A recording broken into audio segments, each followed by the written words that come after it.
자, 2부 순서 갈 건데요. 뭐부터 해야 되나? 순서대로 갑시다. 예.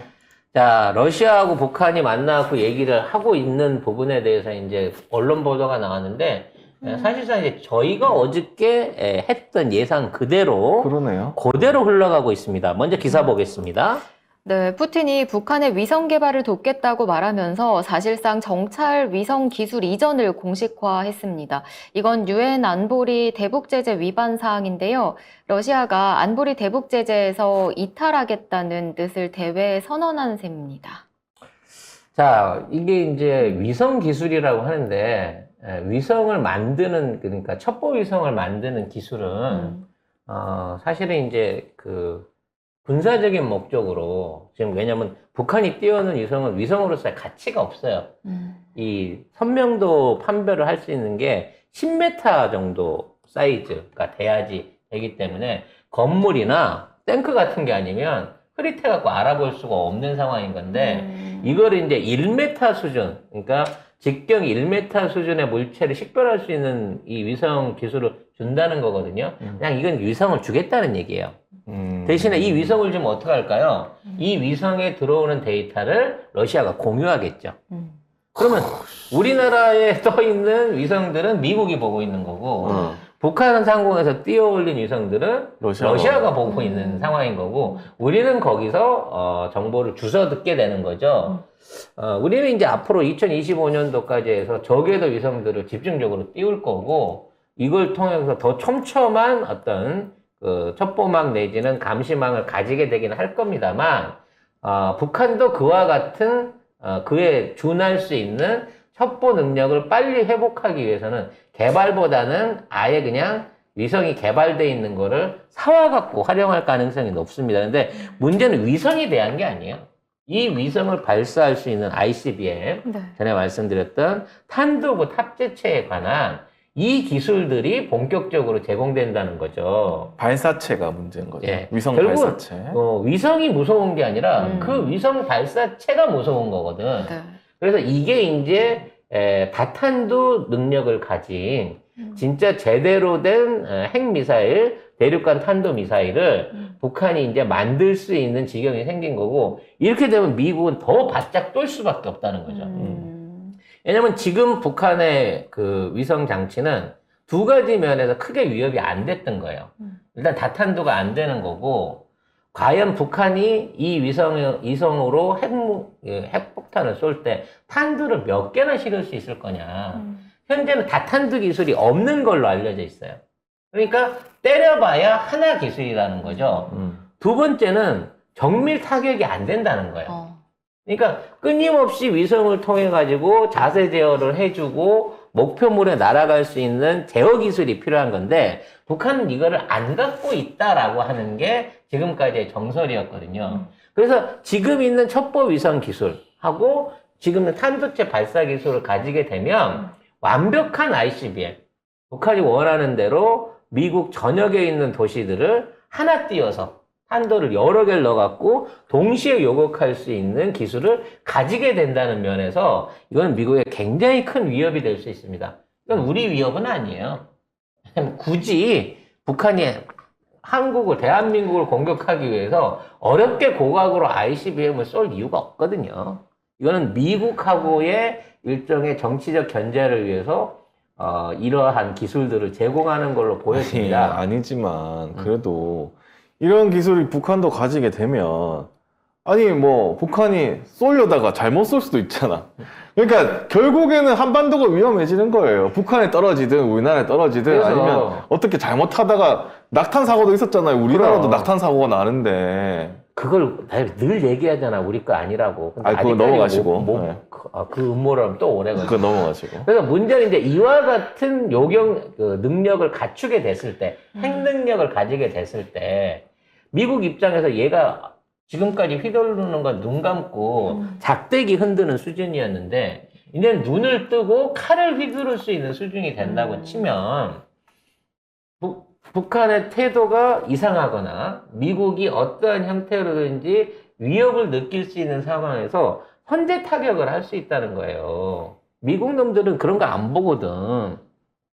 왜 다른 나라 사정 안 본단 말이야. 그렇죠. 그럼 일본 이후에 핵을 쳐맞아 본 적이 없는데 전 세계 어떤 국가도 어찌 보면 북한이 앞으로 이러한 이제 핵무기를 사용할 수 있는 실용화된 핵무기를 쓸 수 있는 첫 번째 타겟이 될 수 있다는 겁니다. 그러니까 이걸 말려야 되는데 지금까지 문재인 대통령 때만 하더라도 5,000km 이상 되는 거 개발 안 하겠다. 그리고 기존에 있는 탄두라든지 핵무기 내용 공개하고 그 미국의 검토 승인을 받겠다, 확인을 해주겠다. 대신에 체제 유지에 관한된 북미 협상을 진행을 하자. 이쪽으로 트럼프가 이거를 끌어왔던 거거든. 그래서 그게 어느 정도 자리를 잡아갔는데 이걸 완전히 백지화로 돌려버리는 상황이 생긴 거예요. 근데 이거는 이제 미국에 보여주기 위한 정치적인 쇼라고 치면 실제로 한반도 안에 긴장을 높일 수 있는 추가 말하자면 굉장히 민감한 영역의 협력이라는 거예요. 이건 뭐냐면 지금까지 러시아가 어떤 국가한테도 제공하지 않았던 기술을 제공한다라는 일종의 그런 시사점을 볼 수 있는 거거든요. 그게 뭐냐면 핵 잠수함인 거예요. 핵 추진 잠수함. 그래서 핵 추진 잠수함을 지금 북한이 만들었다. 네.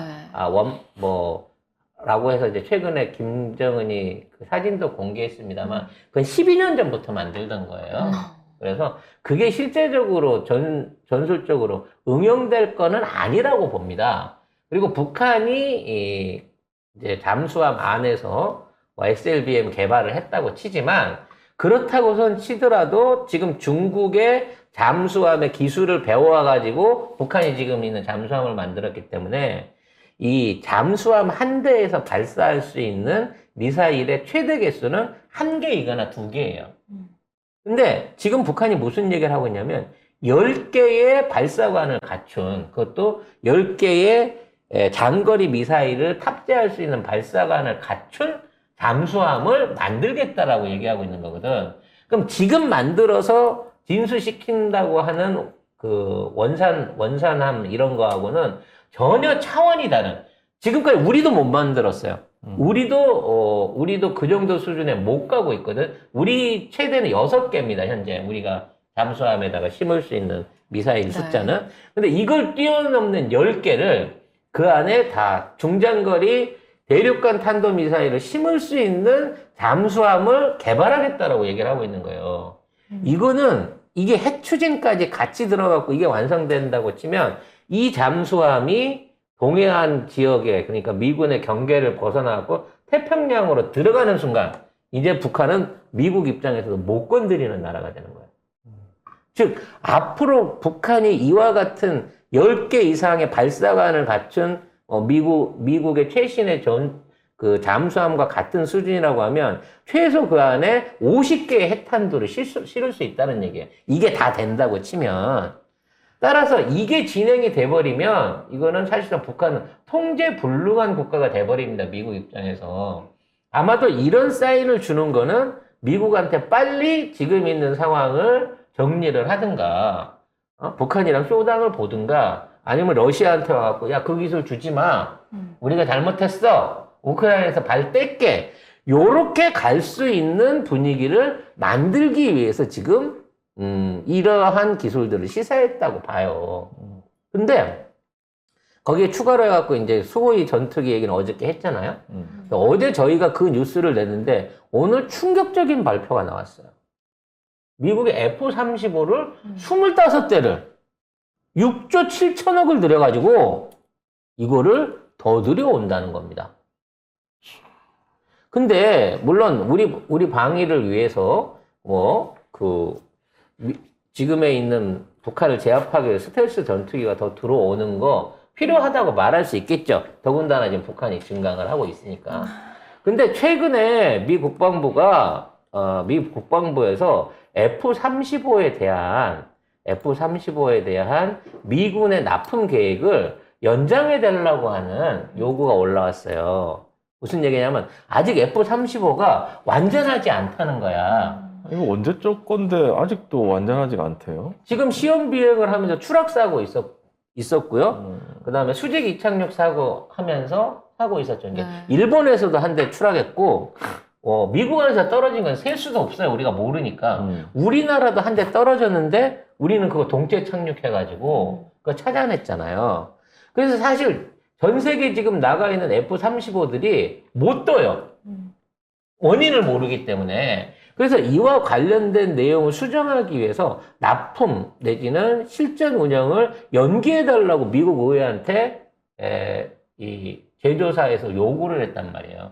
그러니까 지네들도 아직 이게 미완성 기체라는 걸 알고 있는 거야. 근데 우리는 25대를 잠정 승인했다는 거죠.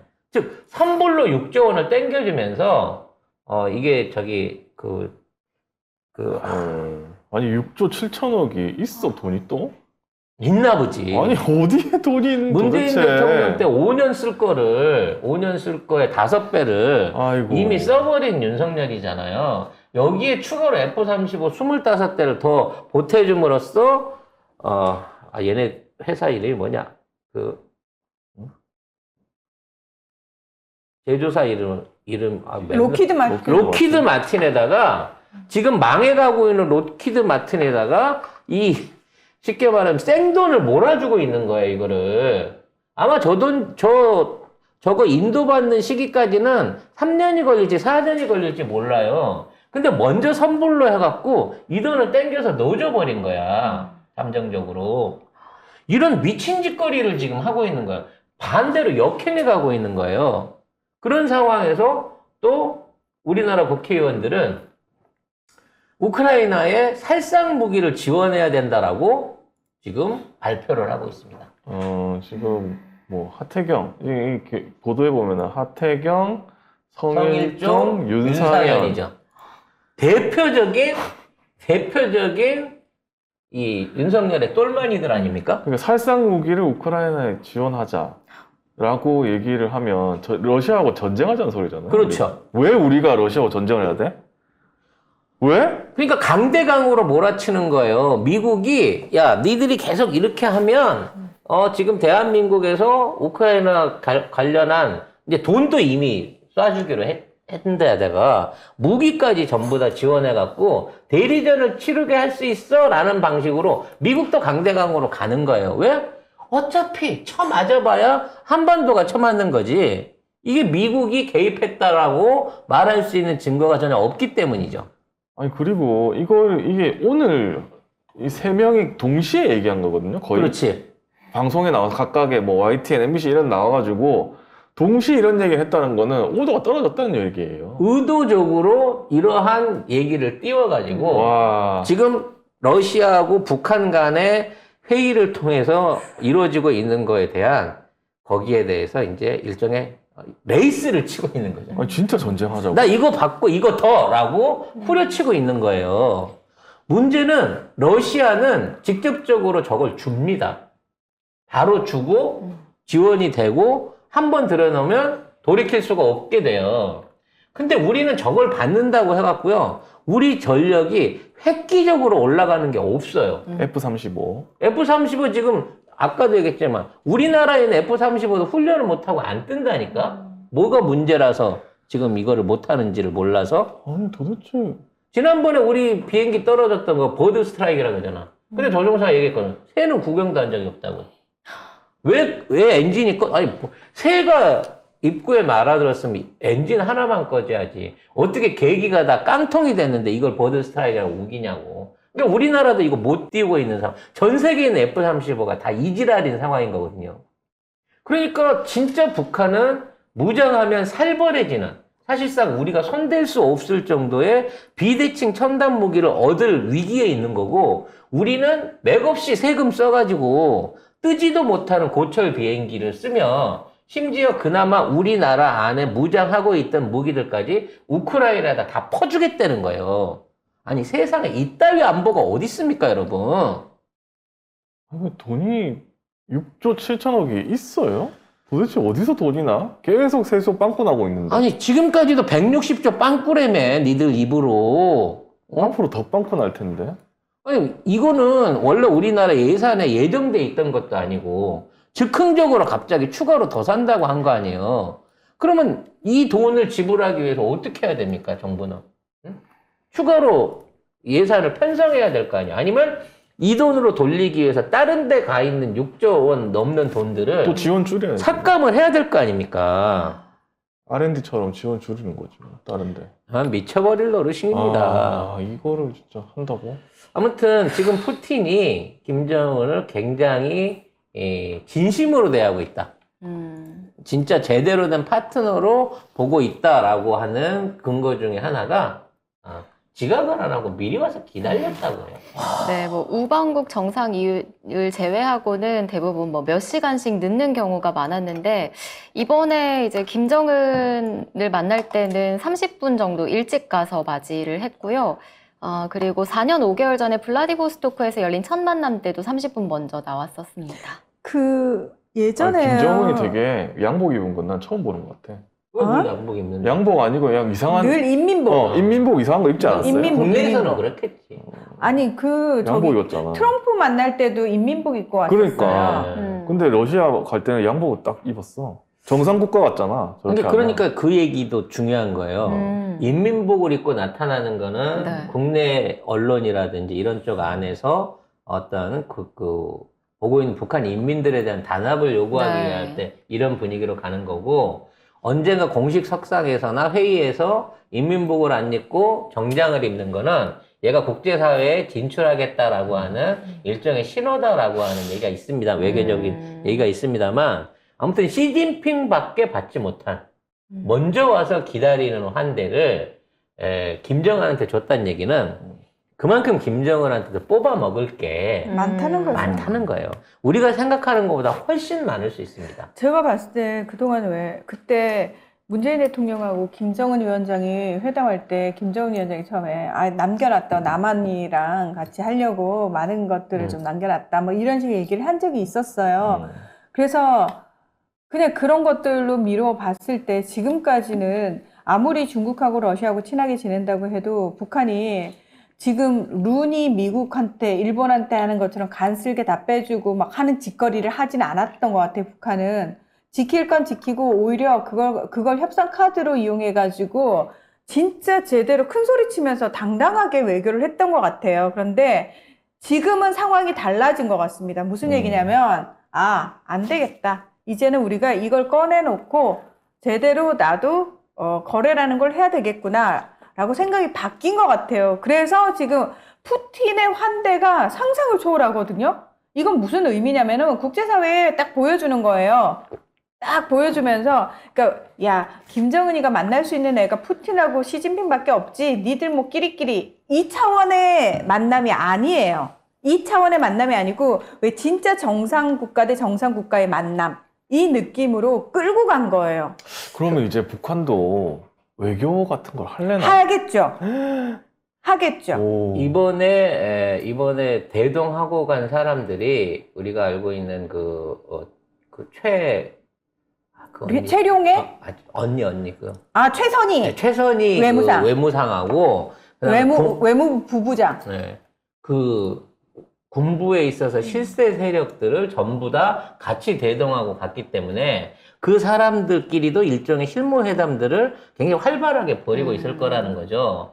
따라서 러시아의 후광을 입고 김정은이 국제정치에 등장할 가능성이 그렇죠. 높아진다는 겁니다. 자, 여기서 이제 한 발 더 나아가면은 이제 북한이 브릭스에 정식 가입이 되면 진짜 정상 국가가 되는 거예요. 그렇죠. 헐. 그래서 유엔은 이미 가입이 돼 있기 때문에 브릭스 국가의 일원으로 지금 아프가니스탄도 신청을 해놓고 있다 그래요. 근데 브릭스 국가의 일원으로 들어가게 되면 그동안 잠정적으로 북한이 고민하고 있던 식량 문제가 자동으로 해결되는 거죠. 브릭스가 이번에 지난달에 남아프리카 공화국에서 회원국 이제 4개 나라를 더 받았는데 사실 그 전에 이미 44개 나라가 공식 비공식적으로 우리도 껴주세요 라는 식으로 신청을 한 상황이었는데 거기서 엄선해서 이제 4개 나라인가 5개 나라 받아줬잖아요. 브릭스의 위상 자체가 그만큼 커졌다는 거예요. 그래서 시 주석이 바로 이어진 G20 정상회의에 가지 않은 이유는 뭐냐면 시진핑이 G20에 참석하고 안 하고 G20의 위상 자체가 굉장히 급이 달라지는 거예요. 시진핑이 안 가면 G20은 그냥 서방 국가들의 지들끼리 회의가 돼버리는 거야. 전락을 해버리는 거예요. 근데 시 주석이 가면 이건 진짜 최고의 국제 회의가 되는 거예요. 근데 시 주석이 안 갔잖아요. 쩐주가 오잖아, 쩐주가. 예. 근데 시 주석이 안 지구상 갔잖아요. 유일한 쩐주가 오잖아. 그럼 시 주석이 안 간 건 무슨 의미냐면 나 더 이상 G20에 힘 안 실어줄 거야. 왜? 우리가 주축으로 있는 브릭스 자체가 이미 G20을 뛰어넘었기 때문에 더 이상 내가 미국이 주인공 여전히 호스트인 척을 하는 G20에 가서 껴서 거기를 격상시켜줄 이유가 없다라고 저는 판단했을 거라는 생각이 들거든요. 결론적으로 문재인 정부 때의 한반도 정세하고 지금 동정부 안에서 한반도 정세를 딱 비교해보면 어차피 한미일이고 북중 러인 거는 똑같아요. 그때나 지금이나 체제 경쟁을 하고 있는 상황이기 때문에 양쪽이 그렇게 나눠져 있는데 문재인 정부 때는요, 일본이랑 미국이 우리 눈치를 봤어요. 전 세계 우리 눈치 봤어요. 특히 이제 사실은. 한반도 문제하에서 우리 편들 안에서 그래서 뭐든지 한반도 문제를 비롯한 김정은한테 어떤 정책을 제시하거나 일종의 북미회담을 진행하는 데 있어서 먼저 문재인 대통령을 통해 가지고 부탁을 하고 그걸 통해 갖고 그렇죠. 그걸 얻어내기 위해서 우리한테 꽃감을 줬단 말이에요. 교황청도 오케이 네. 했는데. 대신에 북한은 그때 어떻게 중국하고 러시아한테 상대를 했냐? 너 왜 말 안 들어? 그리고 지원을 끊고 거래를 안 해주고 만나자고 하는데 안 만나주는 정식으로 채찍을 때렸단 말이에요. 중국과 러시아가 그 당시에 북한에 대해서. 그러니까 북한이 고립된 상황에서 뭔가 기댈 수 있는 게 대한민국하고 미국밖에 없던 상황이어서 그쪽으로 활로를 뚫으려고 했었던 적이 있었다는 거지. 그때까지만 해도. 근데 지금 어떻게 돼 있습니까? 미국과 일본은 우리한테 당근 안 줘요. 당근을 줄 필요가 없지. 당근을 꺼내가도 뭘 안 줘도 오히려 오버할 정도로 열심히 충성을 하고 있는 상황이니까. 심지어 손에 들고 있는 당근 너 이거 안 먹지? 입에 있는 우리- 것도 뱉어서 주고 있는데 지금. 우리가 먹겠구만. 아우 형님 다 드세요 이러면서 입에 있는 이거 것까지 완전 뱉어들고. 토끼야. 간도 꺼내줘 지금. 심지어 남의 입에 들어있는 거. 야 우리 형님 당근 드시고 싶대잖아 이러고는 빼서 드리는 그런 상황이 됐는데 그럼 북한에 대한 중국과 러시아의 지금 태도가 어떻습니까? 옛날에 문재인 정부가 미 일한테 받았듯이 그 대우를 지금 북한이 뭐라도 해드릴 테니까 내 말만 잘 들으세요 라고 하면서 서로가 시진핑도 그렇고 푸틴도 그렇고 서로가 지금 서로 북한한테 잘 보이기 위해서 양쪽에서 선물들을 밀어넣고 있단 말이야. 이 상황에서 김정은이 중국에는 배짱 튕겨요 이제. 당연하지. 왜냐하면 김정은 입장에서는 시진핑은 사실 김정은하고 관계가 썩 좋은 사람은 안 아니에요. 좋았었죠. 예. 초창기 때 굉장히 미워했으니까. 예. 서로 그래서 약간 그게 있는 거고 김정은 입장에서는 그러니까 중국 쪽은 혈맹이라는 이유로 사실 아버지 때만 해도 이제 관계가 많이 좋긴 뽑아 했는데, 먹었죠. 예. 그런데 이제 시 주석은 그걸 안 해준단 말이에요. 특히나 이제 시 주석은 그 김정남 죽인 그 건 때문에 완전히 그 김정은에 대한 모든 지원을 다 끊어버렸던 사람이거든. 그래서 김정은 입장에서는 사실 중국보다는 러시아 형님이 더 믿을만 하다라는 거죠. 그리고,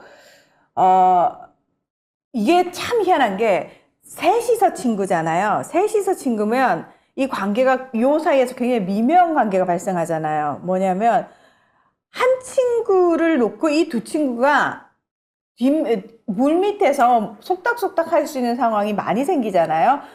자, 중국은 명실상부한 G2에 들어갔어. 러시아는 사실 원래는 러시아가 G2 자리를 가야 되는데 지금 못 간 거예요. 돈이 없어, 돈이. 현실적으로 불가능해요. 게다가 지금 전쟁까지 터져가지고 더 쉽지 않아요. 그러면 러시아도 지금 중국 의존도가 높아지고 있는 상황이어서 내부적으로 우리 중국 의존도 너무 높은 거 아니야? 라는 이제 얘기가 나올 정도인데 현실적인 지금 상황이 어렵다 보니까 중국하고 손을 잡을 수밖에 없는 상황이면 이렇게 되면 북한하고 러시아는 뒤에서 무슨 얘기를 할 수 있냐면 저 새끼 중국 저 새끼 지 지금 힘 있고 돈 있다고 우리 둘한테 너무 그러는 거 아니야? 야 이럴 때는 우리 둘이 힘을 합쳐야 돼 라는 얘기를 할 수 있는 관계가 형성이 된다라는 거예요. 이미 이제 그 형성이 완성 단계에 가고 있고요. 아까도 말씀드렸다시피 브릭스 얘기는 저희 방송에서 늘 많이 합니다만 브릭스가 앞으로 스테이블 코인을 개발해갖고 매장 자원, 개발전의 자원을 자산으로 인식해가지고 그 돈을 쓸 수 있게 해준다 그랬잖아요. 북한에 어마어마한 자원이 있어요. 그러니까 그거를 문재인 대통령 때 남한이랑 같이 하려고 남겨놨었다고 김정은 위원장이 얘기를 했단 말이에요. 근데 이게 브릭스 체계 하에서 중국과 러시아가 주도하는 스테이블 코인으로 바뀌어지게 되면 이 북한에 있는 어마어마한 바램 안에 있는 석유, 그리고 히토류, 그리고 철광석과 우라늄과 무연탄 등은 세계적인 수준이에요, 지금 매장량이. 이것들이 전부 다 한꺼번에 코인으로 바뀌게 되면 굳이 북한이 외지에 나가가지고 돈을 빌리러 다니고 구걸할 필요가 없는 거야. 달러 벌이에 매진할 이유가 없는 거죠. 이것만 되면 북한에 있는 자원이 사실상의 현찰로 변하게 되는 이러한 마법이 성립되는 게 브릭스의 현재의 앞으로의 경제 계획이라는 거죠. 이미 그 작업은 중국이 충분히 지금 물밑에서 다 정지 작업을 해놨어요. 이미 달러로 사던 페트로 달러 체제 균열 일으켰잖아요. 위안화로. 그 다음에 또 자국 통화 쓰자. 우리 굳이 수수료 내가면서 우리 둘 다 수수료를 미국한테 줘가면서 달러를 쓸 이유가 뭐 있어, 우리 둘이 하는데. 그 얘기 지금 너무 희한한 게 글로벌 사우스, 저기 남쪽에 위치한 개발도상국들 다 동의하기 때문에 브릭스에 그렇게 목을 메고 있는 거고 옵저버로 참여를 하고 있는 거거든요. 그래서 브릭스 주요 국가들 중에 인도하고 남아프리카 공화국을 제외하고는요, 러시아, 중국, 브라질은 자국 화폐로 서로 무역 거래를 해요. 그러니까 브라질도 자기 돈, 자국 화폐를 가지고 중국에서 물건 수입하고 곡물이나 이런 것들 중국 돈 받고 판다니까? 필요한 석유나 이런 거 있을 때 그거 가지고 자기 돈으로 갖고 위엔화를 바꿔서 그 돈으로 사올 수 있을 만큼 지금 브라질의 경제가 그래서 살아난 거예요. 브라질은 대통령이 바뀌었기 때문에 살아나는 겁니다. 저는 진짜 정말 강력하게 요구합니다. 여러분도 계속 국제 정치에 관심을 가지셔야 돼요. 그래서 그 언론들이 너무 시달뜨기 없이 국내 정치 찌질한 거 짜잘한 것들 너무 많이 하는 거 아니야? 국제 정치를 알아야지 이러면서 국제 정치 비율을 높여야 됩니다. 결국 문재인 대통령이 취임하시자마자 바로 아세안 10개국 날라가 갖고 그쪽 국가들하고 무역거래 확대부터 외교 관계 확대한 걸로 갖고 그 당시 어렵던 박근혜 정권의 경제 위기라든지 이런 것들을 살려낸 거예요. 그 당시에 베트남이나 인도네시아 이쪽에 있는 교역량들이 중국도 관계가 괜찮게 됐지만 가장 많은 교역량을 중국을 추월할 만큼 어마어마한 시장을 만들어내갖고 그때 우리나라 경제를 살려낸 겁니다. 이만큼 외교가 중요한 거예요. 지금이라도 우리가 등거리 외교만 잘 하잖아요. 지금 있는 경제 위기 한 방에 해결한다니까? 중국하고의 수출 물량 떨어지고 있는 거 얼마든지 회복 바로 가능하고요. 지금이라도 정책만 바꾸면. 정권만 지금 할 바뀌면. 수 있는 사람이 없어요.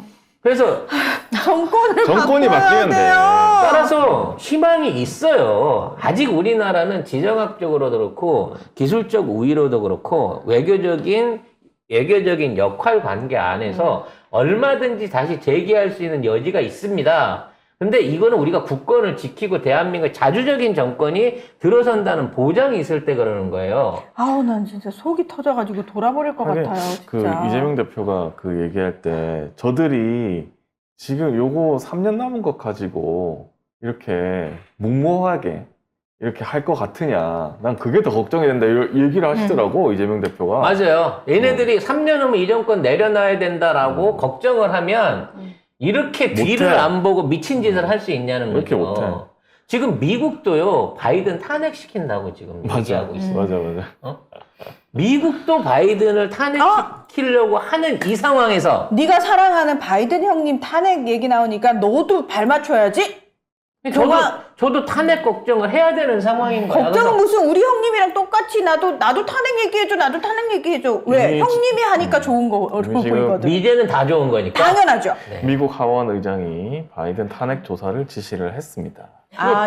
이것과 관련해가지고 잠깐 설명을 좀 드리면은, 바이든이 탄핵 조사에 착수해라라고 지시하는 건 뭐냐면, 이제 이 탄핵 소추안을 낼지 말지를 이제 기본적으로 얘기를 하는데 이것 자체가 지금 상징성이 큰 거예요. 빵 하고 공화당에서 때린 이유가 현실적으로 불가능하죠, 당연히. 왜냐하면 시간이 없죠. 하원은 공화당이 다수지만 상원은 민주당 우위이기 때문에 상원에서 재판을 하는 식이거든요. 그러니까 상원이 재판 정의되는 거예요.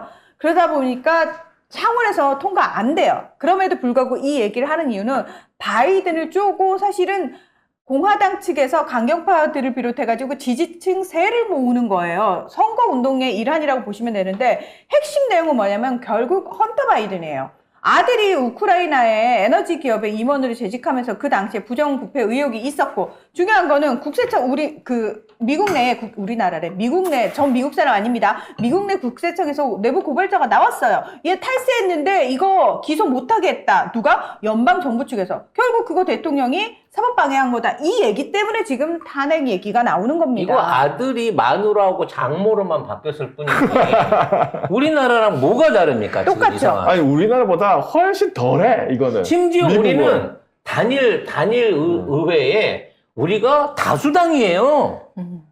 그것도 압도적인 다수당. 그치, 우리는 압도적이야. 왜? 미국 공화당은 꼴랑 10석 앞섰거든. 근데 우리는 압도적이에요. 그래서 결과적으로 윤석열이 지금 있는 상황에서는 이제 내려올 생각이 없어지는 거야. 내려오면 죽는 거야. 죽는 수밖에 정권을 없어. 내놓는 순간 우리는 다 죽는다는 정신으로 총선부터 갈아엎고 죽을 때까지 다음 깜빵이야. 대선까지 지네가 생각하는 눈에 보이지 않는 부정선거로 어떻게든 이걸 이겨야 된다라는 생각을 갖고 덤빈다는 거죠. 대선은 조작하기가 더 쉽습니다. 둘 그러니까 중에 그것 하나만 때문에. 하면 가는 거니까. 그래서 총선을 확실하게 이겨야 돼요. 네. 그 총선을 확실하게 이기기 위해서는 가장 큰 걸림돌이 이재명인 겁니다. 이제는 수박들을 비롯해서 검찰 세력, 모든 기득권 세력들이 사실상 이재명 한 사람을 죽이기 위해서 올인하고 있는 거예요. 일단 이거를 해결해야 그 다음 것들을 해결할 수 있거든요. 선거제도 개선부터 시작해서 내각제 전환이라든지 이 모든 것들을 막고 있는 게 이재명이라고 지금 얘네들은 판단하고 있는 겁니다. 그리고 일단 그러면 시민들은 뭘 해야 되느냐. 제가 계속 얘기하고 있지 않습니까? 정말 우리와 똑같은 생각을 하는 우리 후보를 우리가 만들어야 돼요. 더 이상 어떤 세력에서 나왔는지도 모를 후보들 있잖아요. 민주당이니까 찍어줘야 이거 안 된다니까요. 민주당이라고 찍어줘봤자 그래도 국힘당보다 낫겠지 싶어서 찍어줘봤자 수박들이 안에서 문탕질 치는 거 보세요. 이거는 차라리 밖에 있으면 우리가 때리기라도 좋지 내부에 있으니까 미치고 팔짝팔짝 뛰겠잖아요. 더 돌아버리겠잖아요. 그래서 우리가 해야 될 건 뭐냐면은 한 사람 한 사람 검증을 다 해야 된다는 거예요. 그리고 우리 후보를 우리가 먼저 세워야 된다라는 겁니다. 그래서 후보 발굴을 해야 돼요. 저기 민주당 배지 달고 나오면 그래도 좀 안 돼. 우리 그 생각에서 완전히 벗어나야 되고 더 중요한 거. 지금 이제 경선을 앞두고 많은 사람들이 나오는데 제가 늘 말씀드립니다. 저는 진짜 원칙. 검찰 출신, 언론인 출신 절대 노. 절대 노. 절대 노! 겉으로 보일 때는 여러분 귀에 달콤한 얘기를 해줄지 모르겠지만 출신성은 안 바뀐다니까요. 지금 아무리 진보 유튜브 나와가지고 그 사람 언론인 출신인데도 되게 뭐 바르게 믿지 마세요. 절대 믿지 마십시오. 절대 믿지 마십시오. 물론 우리가 이렇게 열심히 한다 그래서 수박을 100% 골라낼 수는 없을 겁니다. 하지만 이러한 감시와 이러한 국민들의 염원이 있다는 걸 알면 우리 고밀정처럼 늘 밀정짓을 하고 싶지만 분위기에 쓸려갖고 페널이라도 열심히 들 수밖에 없는 이런 상황을 만들어줄 수 있다는 겁니다. 그만큼 우리가 이 지금 국난을 극복하기 위해서 지금 이순신 장군이 혼자서 백의종군 하는 상황이랑 우리 똑같은 거예요. 이 상황을 우리가 이겨내야 된다는 말씀 드리고 싶어요.